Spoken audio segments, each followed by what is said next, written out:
সুন্দরবনে অভিযান পরিচালনা করে অস্ত্র ও গোলাবারুদ সহ বিল্লাল হোসেন নামে এক ডাকাত আনারুল বাহিনীর এক সদস্যকে আটক করেছে কোস্টগার্ড।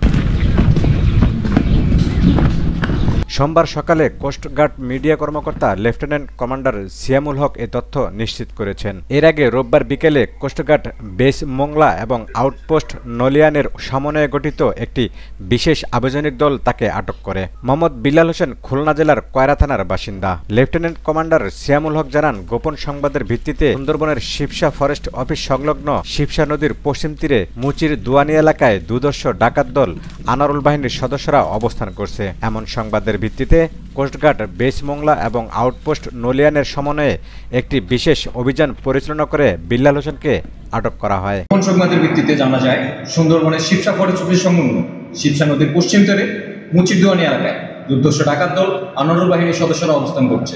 রবিবার বিকাল 5টায় Bangladesh coast guard, BCG base Mongla এবং আউটপোস্ট নলিয়ানের সমন্বয়ে একটি বিশেষ অভিযান পরিচালনা করা হয়।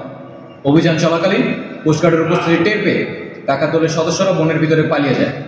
পরবর্তীতে উক্ত এলাকায় সাঁড়াশি অভিযান পরিচালনা করে একটি 1 নলা বন্দুক ও 5 রাউন্ড তাজা কার্তুজ সহ দুর্ধর্ষ ডাকাত আনারুল বাহিনীর কুখ্যাত সদস্য মোহাম্মদ বিল্লাল হোসেনকে আটক করা হয়।